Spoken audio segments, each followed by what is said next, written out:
Tatiana, it's so great to connect with you tonight. It's been a while before we hopped on our Zoom session. I looked up when the last time I saw you, and that was 2 years ago in Arizona.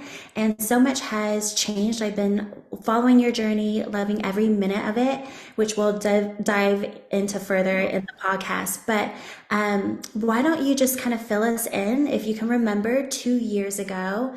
What were some of the first things you started doing right after your training? Thank you so much for having me. Yeah, so as soon as I finished my training with you, I made all of my social media. I set everything up, my TikTok, my Instagram reels, and I even started planning a little bit before we even started training, like setting up templates of how I'm going to do my FAQs and educational content that I wanted to put out. So I did have maybe 10 posts lined up so that I was ready to go as soon as we started, or as soon as we finished our training, so that I had stuff to post about. So I think one of the most important things that helped me advance my paramedical journey was video content, which a lot of people don't want to hear when I say you need to do video content. But I think that's one of the key things, especially nowadays. People respond to TikToks and reels, and I think that is the key to grabbing people's attention. So, Yes, and were you already comfortable doing social media? Because I agree with you. I think one of video is also, it is a very hard thing for people to feel comfortable doing. So yeah, before you started doing the videos, had you already had experience being on video? Was this something that came naturally for you? not at all. Definitely, I was uncomfortable being on video, but I figured I just have to do it. I look at other people like you put yourself on video, and I see how much, like, how do I say it? You have such a great response in your comment section. People really gravitate toward video instead of just putting a before and after picture. I think people really love video. So I was like, I just have to do it. So I just filmed some videos as practice. And I did that even before we started training. So I made some practice TikToks. I didn't put those up, but I did. I was aware that I need to put myself out there. And I think that other people need to do that too. If they're getting into this industry, you have to be comfortable with putting yourself out there, because if you're putting your work out there, people will feel more comfortable if they see you talking on camera and get to know you and who you are before they book with you. So I think that gives you an advantage against other people that don't put themselves out there and they're a little more anonymous in their accounts. Yes, Yeah. totally. And for those of you who are just now being introduced to you, one of the things that really helped Tatiana, and it wasn't planned, I mean, a lot of these things are never really planned. Um, she had posted videos on TikTok and then had been picked up by a really famous doctor on TikTok. And Yeah. that's kind of when, because that's when I saw that you went viral, I would say. But again, I don't know. So is that, how long after you started posting videos did that just happen to come about? What's funny is I feel like the videos I put the least amount of effort in seem to do the best, like the most candid, unedited type of videos. So I don't know. I'm not sure. TikTok is a weird thing. They'll pick up on videos that you didn't expect to blow up. Sometimes I put more effort in a certain video, a lot of editing and scripted, background talking, and the algorithm doesn't pick it up. So it was a video of I think it was like a 7-second video of me just doing English tattooing, like just showing it. I didn't say anything. I think I just put music over it. And this was maybe my fourth video I put up, fourth or fifth video. So very early on, I had no followers on TikTok. I had no views, nothing. And I think it was the song that was trending in the background. It was a Doja Cat song that was really trending. So I know if you put trending music, sometimes the algorithm will favor that. So I picked a popular song, and I woke up the next day and it had 500,000 views for Holy moly. some reason. And I did not expect that. I woke up and I had 1 million comments, and the next day it had 1 million views. And then a few weeks after that, it had maybe 2, 3 million views. So it kept going up and up and up. And I think it's at 7 million views now. And it Oh, still circulates TikTok. So TikTok doctor, I believe he was the first to pick it up. He made a video basically explaining what it is that I do, because again, I didn't edit that video. I didn't even put explanation of what it was I was doing. I think it was more of like shock factor, because people watch that video and they're like, what is she doing? she's Wow. not using ink. What is she doing? And I didn't even put the result in that video. I just showed the process of what it looks like being done. So yeah, he made a video about it, and that blew up my video even further. And I Aside, really credit him for that going viral. I think that's when the views really exploded. yeah, that's amazing. Yeah, And aside from obviously a ton of viewership, yeah, so curious, what also came of that? So obviously there were more eyes, there were more people yeah. commenting, engaging. What other things, because of that one video, what then was the spiraling, The trickling effect? next. Yeah, what were the other things that happened? Yeah, so once he made that video, it was just a snowball effect, which is crazy because then I start checking my emails and I see an email from the Drew Barrymore show. I see an email from CBS. I see an email from New York Post, from BuzzFeed. It was just rolling in, and everybody's kind of like competing to try to get a story from me to be the first. So I did a little interview with New York Post, and they put it up, I think, a week later. And just from them posting that article, I think there's other little news stations that kind of tried to copycat and put out the same kind of article about me just because it was new and blowing up. So then they reach out to me and say, "Hey, can you answer a few questions for us too?" So it blew up that way. But this was all within the span of maybe 2 or 3 weeks that all of this happened. Okay, that's And I did crazy. not expect this. I figured maybe after I finish my training with you, this is going to be maybe at least a couple years. It's going to take me to have a steady clientele.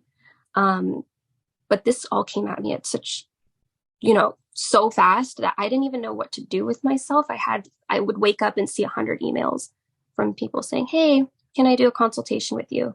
So I was definitely overwhelmed, honestly. It's great. It's great being super successful when you first start, but I was so overwhelmed. I didn't expect any of that. Yeah. And that has How never did happened to you, me before. how did you navigate that? So when you're getting Yeah. hundreds of emails, how did you handle that? So did you just start doing consults? Did you even have a space to tattoo people? I was talking to, hmm, actually, let me think. I think at the time, the week after I finished my training with you, I was talking to like a salon that had suites for rent in the back. So I think I took maybe 1 or 2 clients there, from just making Facebook ads. So I had a little space. It wasn't really furnished. But now I had a whole list of people saying, "Hey, I want to come to you." So I started bringing them over there. So this was the back of a salon in a little suite that I rented like on a monthly basis. Um, but it blew up so big. I feel like I outgrew that space really quickly already. Um, because that salon was like a multi-service kind of spa salon. So they had a bunch of cooks in the kitchen, people doing all different types of spa services, things like that. So I had so many clients coming in and out. It felt like, yeah, like too many cooks in the kitchen. So very quickly after that, I believe a month later, I started looking at private studios, like just really little small office just for me, you know, so I got really lucky. I went on Facebook Marketplace, I think, and I found a lady that was leasing out a small little private studio. I still have that place to this day. I got so lucky. It's so pretty. There's a garden in the front. There's private parking, and it's a part of it's connected to like a dental office. So it's in a very professional kind of, um, I don't know how to say it. Just like how Yeah. would you describe it? It's like offices connected to each other. So I Yeah. really like the setting of that place that I picked, and I quickly moved all of my clients over there. Awesome. I love that. Yeah. And were you able to are you still sifting through the emails or were you able to kind of start doing the consults and booking people immediately? I kind of put myself in a hole, and I sat down for maybe 8 hours and responded to everybody via email instead of consultations. I didn't really know how to go about finding an assistant for any of this either, since it was all I had, I have to respond to these people fast, and I don't have time to interview people. I want people to get meaningful responses too, not just hire somebody that's going to give general responses. So, what's funny is my TikToks that I made even 2 years ago are still circulating to this day. So I'm still getting emails from people saying, "Hey, this popped up on my For You page, and I want to book with you." as of yesterday, somebody said that to me. They said, I just found your TikTok just popped up on my page. So I still do it all myself, actually. I had somebody helping me for a little while, but I like to give more personalized responses via email, Yeah. um, more detailed consultations, and I haven't found the right person as of yet, but I'm working on it. I'm figuring out what exactly where I'm going with that. I love that. And Yeah, I agree, babe. Like, I think a lot of people really do dismiss the value of video. When I first yeah, started, same thing. I knew that not a lot of people were going to do video because most people feel, right. self-conscious about the way that they look on camera, the way that they sound on camera. Yeah, And it is kind of awkward to talk to a video camera. But I remember that was one of the first things that I did just from personal experience because I knew that if I did it, most of my competitors wouldn't feel comfortable doing videos. So you're always like right. 10 steps ahead if you just put Hmm. yourself out there. And like you said, it doesn't have to be professional. It can be super candid. It doesn't have to be. I actually think a lot of people prefer the candidness, no I editing, think so too. unfiltered style, anyways. And it's one thing that we always try and recommend and encourage new artists to do is to really put themselves out there because it is such Right. a personal service and there's nothing more tangible than being able to watch someone talk on video and hear them and look at their Exactly. mannerisms.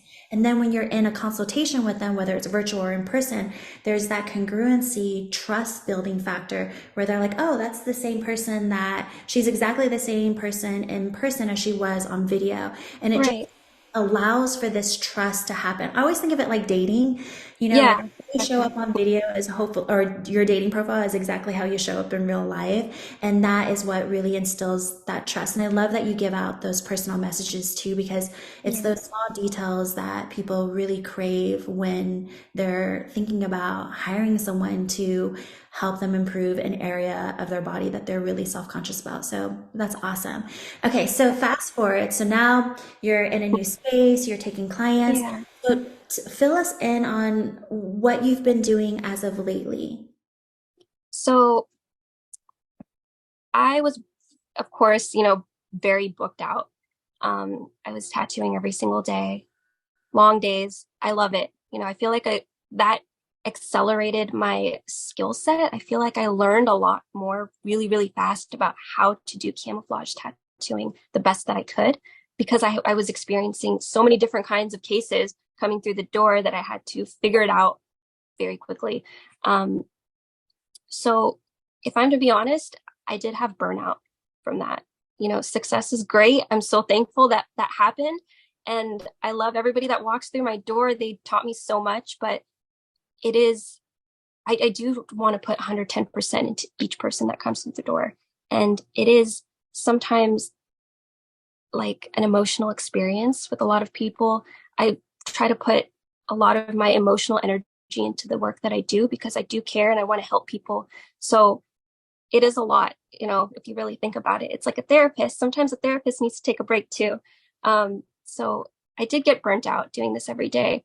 So I did have a moment where I decided to take a break for a couple months and regroup, figure out what exactly I want to do because I do love camouflage. I always want to do it. I want to continue it forever or as long as I can, because I do love helping people. But I do have an artistic background too, and I find a lot of peace coming from like I'm a fine I'm a I have a fine art background. When I was in college, I was always painting and drawing. I'm very artistic and creative in that sense. So I find that when I'm stressed out, I like to draw, paint.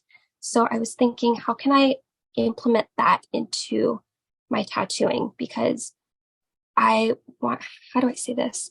Like, I want to, I don't want to be burnt out. I don't want, I'm trying to think, how do I say this?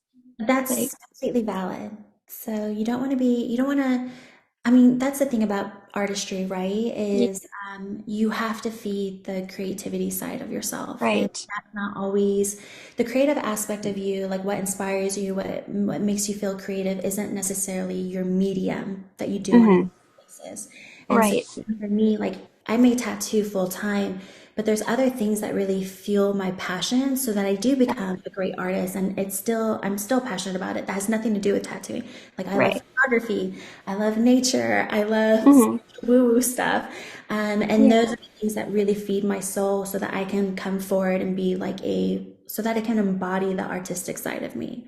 So Right. I think you're right on, like you're spot on. So you were burnt out, kind of exploring other mediums of art that Right. fulfillment to you. And it sounds like, because I did some stalking, so it Yeah. sounds, it looks like right now, you've been actually, I don't even know what you would call it, stenciling your own designs or like creating your own art tattoo designs, or how would you explain it? Yeah, so I've been exploring the other side of tattooing, which is body art and traditional tattooing, which I've always been interested in. I have tattoos myself, so I'm very artistic. I like to draw tattoo design, like American traditional tattoo designs, and study that side of tattooing. I think that might be my genre, or fine line tattooing. I think my clients would really like that. So that is, I do have I do have another page where I do art and I post my art that I do. And that is what I do on my time off. But I decided I think I want to morph the two worlds together and also expand my service list too. I think sometimes people come through the door and they have scars that are can't completely be camouflaged depending on what it is. So sometimes I feel like it is a better option to be able to offer body art to cover certain scars. Yeah, So I want to be able to offer that too. that's awesome.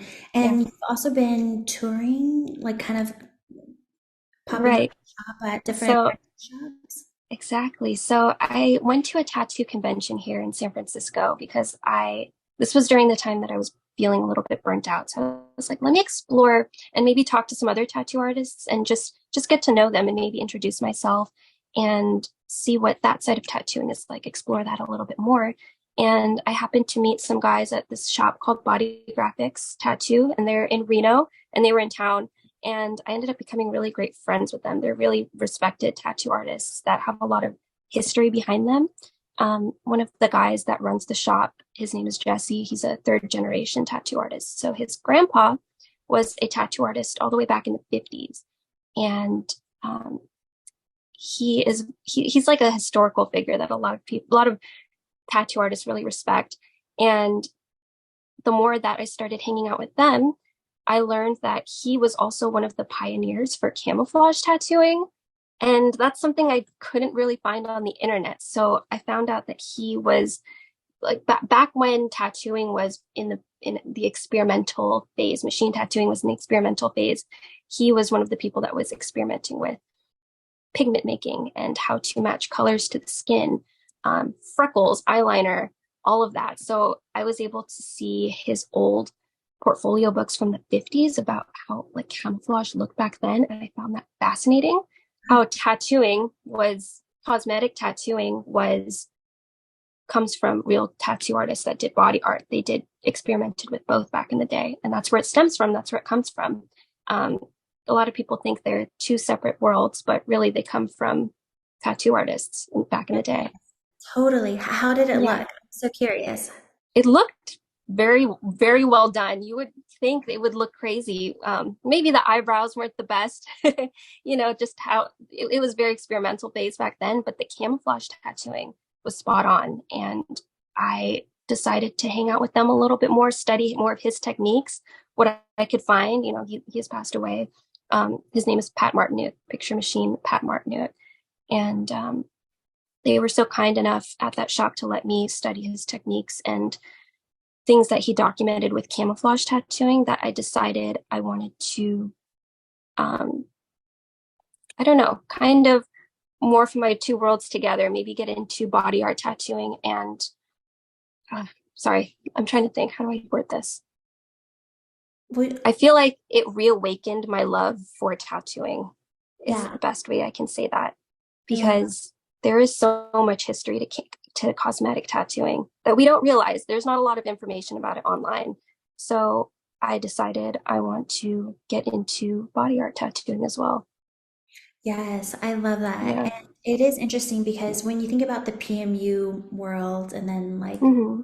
body tattooist, it does seem very separate, but really at the Right. end of the day, we are all tattooing, but there's going to be Yeah. different, niches or different styles. I think about painting, there's going to be abstract or realism.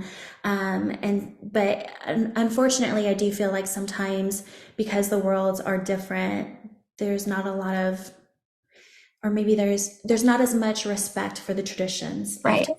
and at the end of the day, body tattooists have been doing this, like you said, way longer Right. than when PMU really got its fame and glory, I guess you can say. Right. I love that. Now, a lot of people, I'm curious too. Like, I love that. It sounds like they were really receptive to your work, Right. and I think that's also another judgment that maybe some people would have is that they feel maybe self-conscious or insecure that, oh, a tattoo artist or body Right. tattooist wouldn't respect me, or it seems intimidating, but that Right. hasn't been the experience at all. I was very surprised too. I thought, they're not going to respect me, maybe. I don't know. I'm just some cosmetic girl that came to this convention. Maybe they won't see that I'm as passionate about tattooing as they are. But this guy, his name is Jesse. He was like, no, my grandpa is one of the first people that did what you do. So I respect it.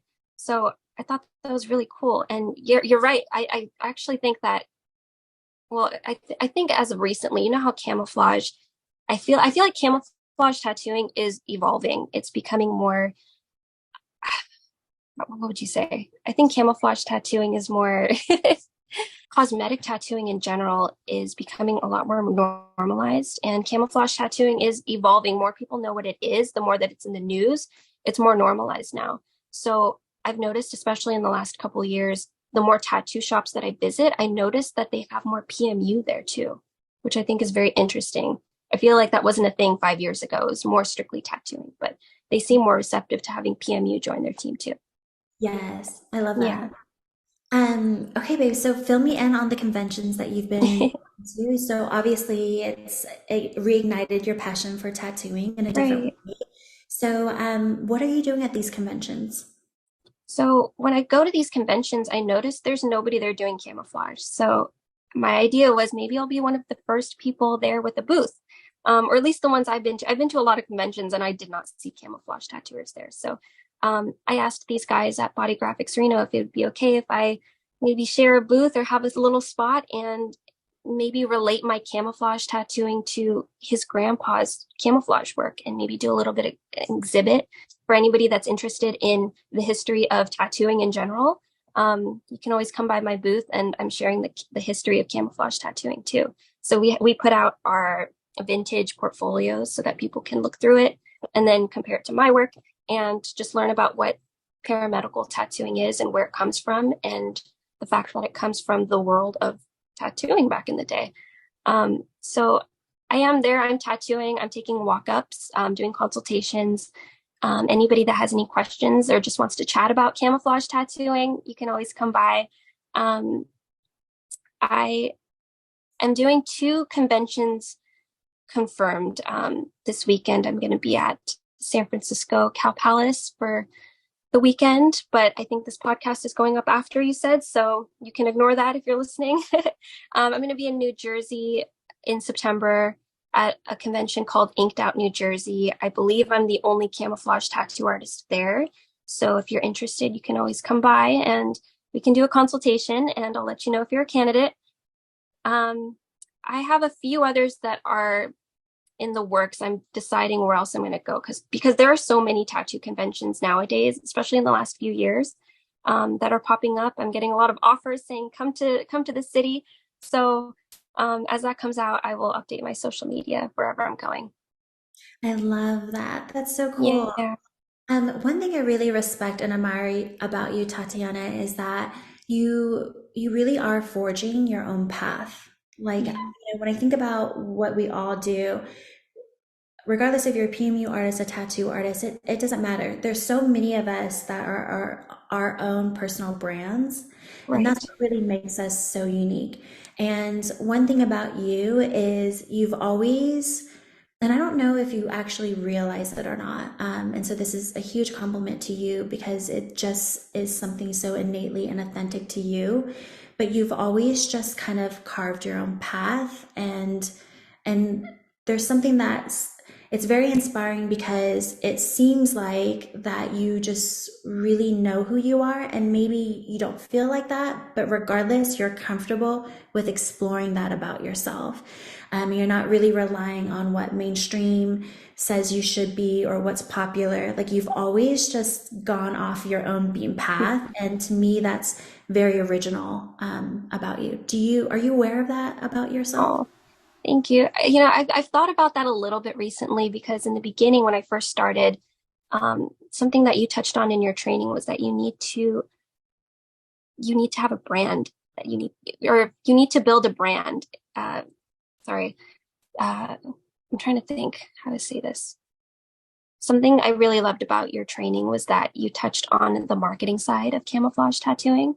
You need to build a brand and figure out what path you want to go in. Do you want to be the medical tattooing person? Do you want to be more on the beauty side? Do you want to, there are different places where you can practice your camouflage tattooing. So I wasn't sure if I wanted to work in a med spa. Do I want to work in a private studio? Do I want to go the tattoo artist route and work in a shop?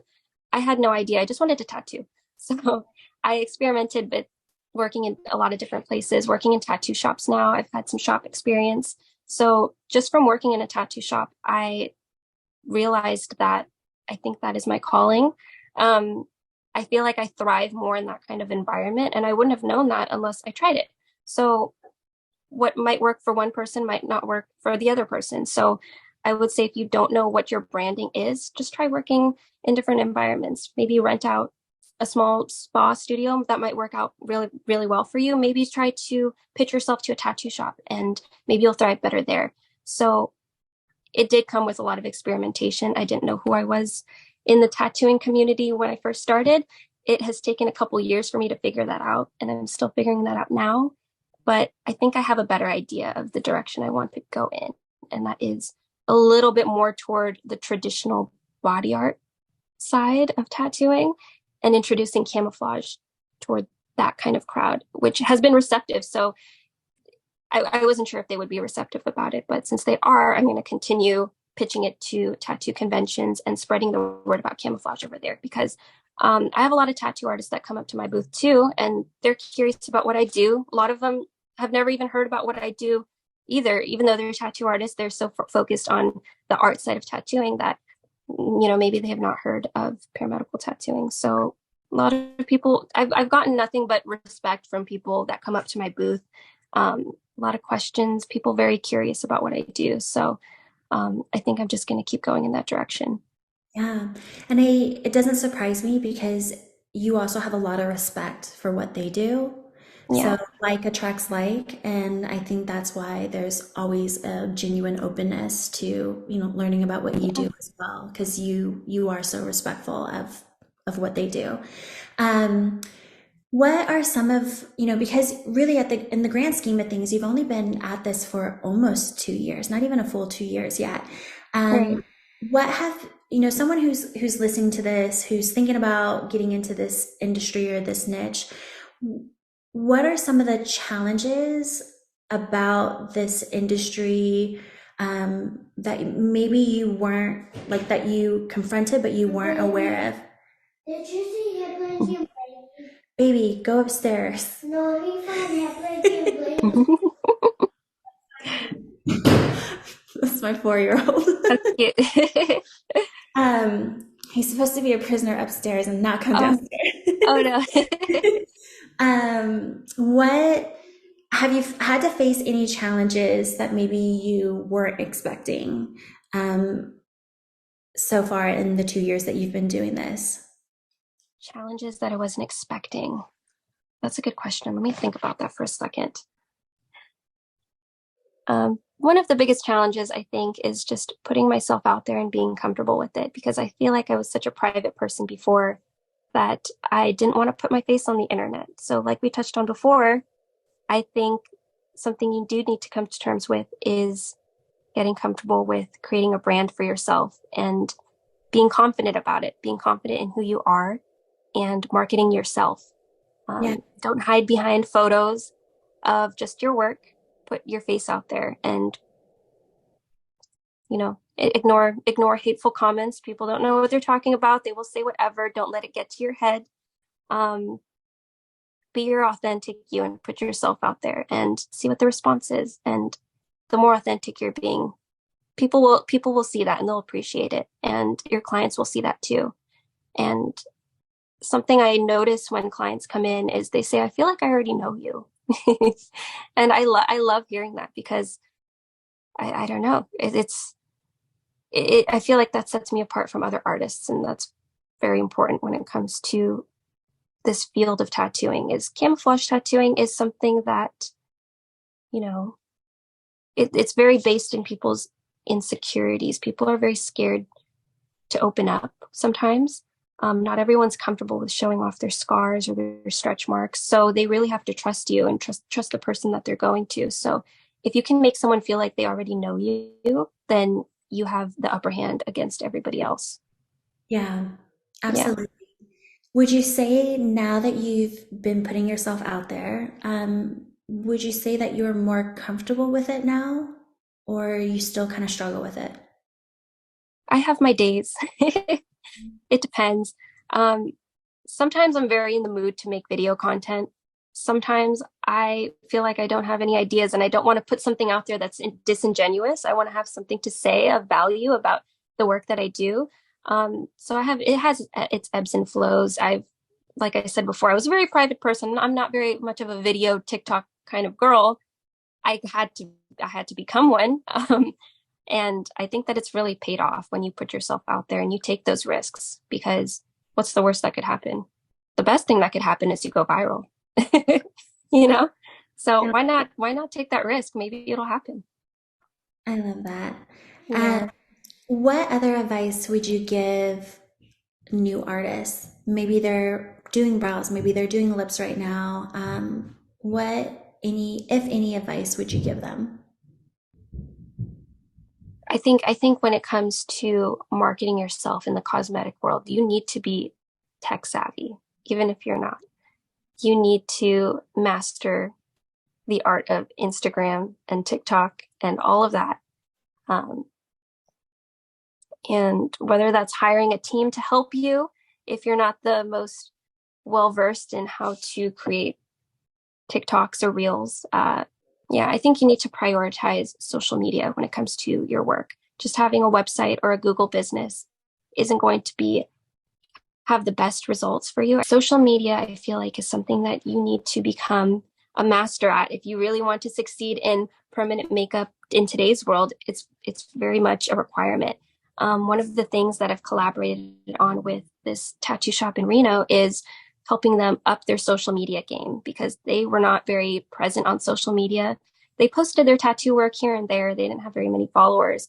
So something that I've helped them in exchange for helping me is helping them figuring out how to do TikToks and Instagram reels. And they have 20,000 followers now, 6 months later. Goodness. So I've been helping them out with that and helping them carve their own niche when it comes to tattoo history because that's the place that they have in the tattoo world. So I think naturally I've gotten very good at figuring out the formula for how do you do Instagram reels that people gravitate toward. I think with their branding, um, humor and comedy is something that thrives with their community. So I've been helping them out with that. So it's easy to, I mean,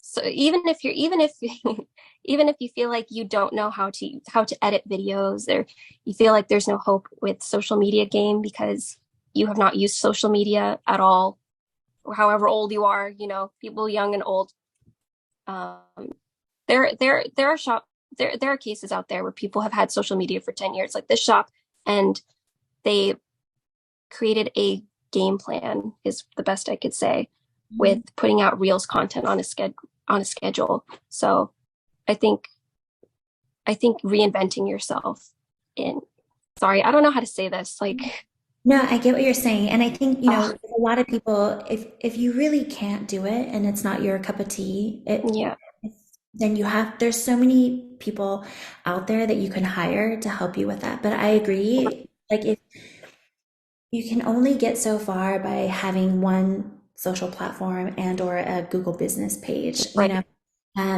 The industry is more populated than ever before. It is becoming a lot more mainstream. And I think in order to really stand out from a sea of other people, one is your own unique individual essence. Right. That, you know, because that you will always own yourself. No one can really duplicate that. Your Definitely. essence is yours. And then the second thing is definitely, like you said, putting yourself out there and building up that social community, social network. I mean, it is called social media for that reason. But if you really think about it today, in today's world, everything is tied to social media and everything is linked to everything else. And that really is the only way that people are going to be connecting with you and like vying whether or not they want to take the next step to booking a consult with you. So if you aren't on social media, I think you're making a really hard case for yourself. Exactly. You put it perfectly. Social media is key in the permanent makeup world, especially, or tattooing in general. It's so important. If you don't have social media, you need to make your social media now. Yes. Yeah. And because you've experienced burnout before, so interestingly, I last year was like the first time that I've ever experienced burnout, and it was really, really bad. Like I was like, I don't ever want, like it got to a point where I just didn't want to be around people for probably a good month. And I was like, I've never had this happen before. And because it was such a deep burnout, I was like, I still think about it actually on a weekly basis where I'm like, okay, like I'm always checking in because I never want to experience that again. And I wouldn't say I'm completely on the other side where I'm like, oh, like I'll never experience that again. But now I have these triggers, like these kind of like measurement, like where I can kind of feel it happening. And then I'm like, okay, I need to take a weekend off, or I need to spend some time in nature, or I need to do some meditation, or whatever the case may be. Um, how has that been for you? So I feel like travel is something that breaks me out of that because I was working in one little tiny studio all alone. There's nobody else that works with me in that little private studio. So it is easy to feel burnt out from just being in one spot every single day doing the same thing. So I decided to travel and I decided to start reaching out to different tattoo shops across the country because I want to see different states and meet different people. So one of the coolest opportunities I got was to work at Inked magazine, the tattoo shop out in New York City. So I flew out there, I worked over there, got some more shop experience, met some really amazing clients out there. And I've just been building my, how could I say it? I've been networking a lot across the country and making connections to a lot of different tattoo shops, a lot of really talented tattoo artists. And I feel like that has awakened my love for tattooing and prevented me from burning out. Um, because I love to learn. I love learning everything about tattooing. That's something I learned the moment I picked up a tattoo machine was I love this. I want to learn everything there is to know about it, the history behind it, different forms of tattooing. I just want to learn it all. So that has been something that has been very important to me is travel. Maybe that's not everybody's cup of tea, but I love to travel and I love to meet new people. So if I think networking yourself nationally, um, instead of just in your one little area could open up a whole range of opportunities for you Yeah. and keep things fresh.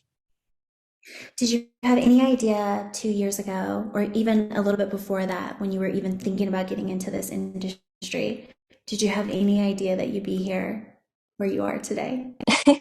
No, not at all. Um, I had never been on a plane until 2020, I think. I was not a traveling girl. I was scared to travel. Um, when I went out to see you, I believe that was the second time I ever been on a plane.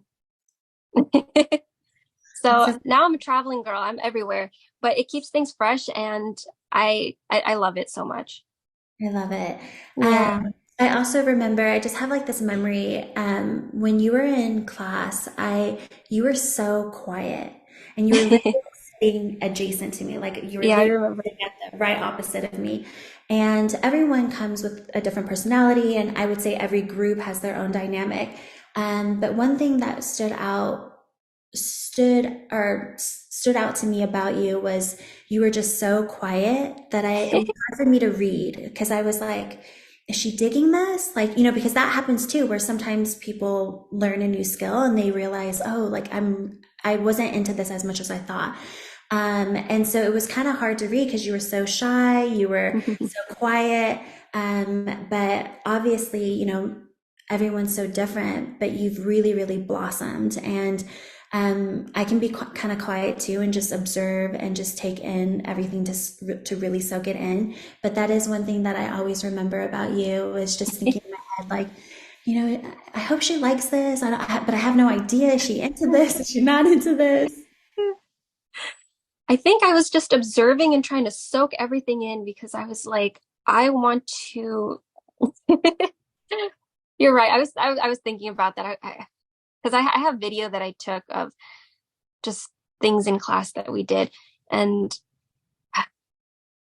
yeah, you're right. I was just trying to observe and soak in as much information as possible. I think I didn't want to open my mouth too much.